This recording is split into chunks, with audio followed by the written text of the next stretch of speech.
What are some of the most common verbs in French in day-to-day life that are followed by the preposition de? Well, if you stick around long enough to watch this video, you'll find out. Allez, c'est parti! Welcome back to the channel, guys. If you're new here, je m'appelle Alex, and every single week here on my YouTube channel, I go through tips and tricks on French that you're going to hear in daily life in France. So why not consider subscribing by clicking on that big red subscribe button down below. Right, onto the list of some of the most common verbs followed by the preposition de in French. On my channel, I've already covered a list of common verbs followed by a, so if you haven't already, go and check that one out. I'll put a link in the description and in the top right hand corner. But maybe stick around and watch this one first. Now let's start off with a nice and easy one, especially if you're a native English speaker, and that is finir de. Finir de, and it's literally used to say finished doing something. So finir de plus the infinitive of a verb. In English we use the ing continuous form of the verb, but in French you need de plus the infinitive. So if you say I've finished getting dressed, j'ai fini de m'habiller. J'ai fini de m'habiller. And if you want to say, I'm finishing eating, je finis de manger. Je finis de manger. Nice and easy. But finir is always followed by de when you need to follow that up with another verb. If you just want to say something like, I finished my homework, then it's just j'ai fini mes devoirs. J'ai fini mes devoirs. You don't need de for this, only between finir and another verb. Ensuite, we have parler, and I couldn't do this list without talking about parler. Obviously, that means in English to speak, and when we want to speak about something, so in this case, about is the preposition, we use de. So, je parle de quelque chose. Je parle du match de foot que je vais regarder ce weekend. I'm talking about the football match that I'm going to watch this weekend. Je parle de toi, tout simplement. Je parle de toi. I'm speaking or I'm talking about you. Always have to have de between parler and whatever it is that you're talking about. Troisièmement, we have penser de. Now in the video about verbs with a, I also mentioned penser because you can have penser followed by no preposition, you can have penser followed by the preposition a, or you can have the preposition de after penser.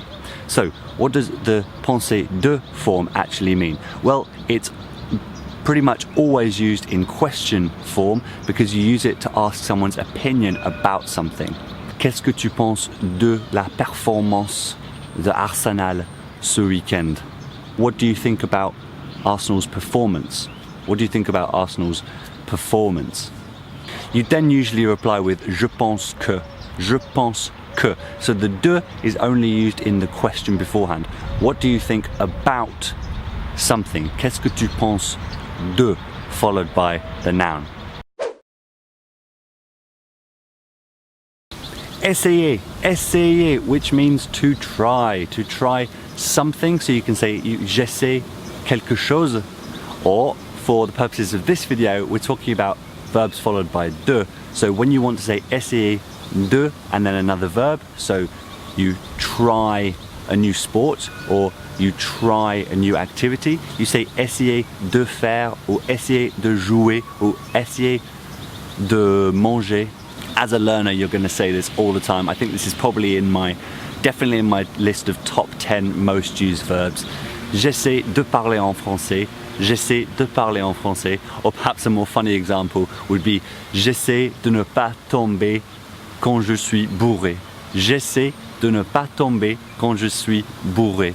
I try not to fall down when I'm drunk. Use it in any situation where you can use try in English, but just remember that you need to use de between essayer and the next verb. This is one of the ones that is easy in English because sometimes in English you follow the verb with the ing form of a verb, like we said with finish. I finish doing something, whereas in French they use the infinitive. Well, in this case, both English and French follow the verb with an infinitive. So it should be relatively easy for you to internalize and start using right away. Very much along the same lines as essayer de, we have tenter de. Tenter de. Now you can basically go ahead and think of this as a synonym for essayer de. So it's great to have two verbs that you can have that mean the same thing, so you can mix it up and show some variety in your French. Tenter de, I always think of as attempt to. Attempt to. So this is its sort of second or more subtle meaning. So whereas you can have it to mean try, just like essayer, you also have it to mean attempt to do something. So you can think of that when you're talking about something that's maybe more difficult to do, something you haven't done before. In the gym maybe, if you're planning on trying to lift some weight that you haven't attempted before, you would say, ah, je tente de surlever ces poids pour la première fois. Je tente de surlever ces poids pour la première fois. So remember, the first and main meaning of tenter de is the same as essayer de. It both means to try something. But when you want to put more emphasis on the result, so you want to lift that really heavy weight that you haven't done before, you can also use tenter de. Think of it as a synonym for attempt. Ooh, this one is one of my favorites because I only learned it when I moved to France and I started hearing it in informal colloquial conversation. But at the same time, it's not at all slang. You say risquer de. Often I hear it with être, to say I'm likely to be late, I'm in danger of being late. And these are the two best translations. You say to be in danger of or to be likely to. So you're likely to be late, like I said before. Je risque d'être en retard. You might send that to your friends, or you might say it over the phone to say, I'm probably going to be a bit late later on. Start without me. Je risque d'être en retard plus tard. Commencez sans moi. Commencez sans moi. I'm probably going to be late later on. Start without me. But anytime you think you can use I'm in danger of doing something, or I'm in danger of being, or I'm in danger of whatever, in English, then you can use that in French with risquer de. Again, saying I'm in danger of something in English is a bit more old-fashioned, but that's just how French is. It kind of is stuck in the past from an English speaker's perspective sometimes. But I like that. I feel like it takes me back to another time. So you guys know that I love the French that the French people use themselves, and permettre de is a perfect example of a verb that the French use all the time. It means to allow, to make something possible, to give the opportunity to do something. Permettre de plus the infinitive of a verb. Imagine that you've just gone to the post office and you have posted something, you've mailed something, and you have a tracking number. Ce numéro de suivi me permet de suivre mon colis. Ce numéro de suivi me permet de suivre mon colis.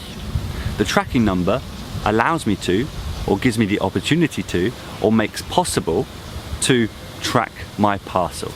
Permettre de permits me to, but it's less about authorization and more about giving you the ability to do something. Un deuxième exemple de permettre de, and think about it, there are probably thousands upon thousands upon thousands that you could use this verb for. You could say YouTube nous permet de créer et de télécharger nos propres vidéos. YouTube lets us, or allows us, to create and upload our own videos. So that's the end of this list, guys. What do you think? Let me know down in the comments below. I hope this list of verbs was useful and there were at least one or two that you hadn't come across before, or that you didn't know were followed by de. I'm sure you've noticed already, guys, but if you're watching this around the time I released this video, you'll have seen that the channel has changed recently to French in Plain Sight. And to go along with this exciting launch, guys, I've created and released a video that goes a bit more in depth into 12 of some of the most common pieces of the French language that you can hear on a daily basis. I'm really excited about that video because I get to talk a bit more at length about the topic that I love and not try and cram everything into something a bit shorter and easier to consume that I post here on YouTube. So head over to my website to get your hands and your eyes on a copy, the link to which is down in the description below. Remember, guys, I've also made a video all about some of the most common verbs followed by the preposition a.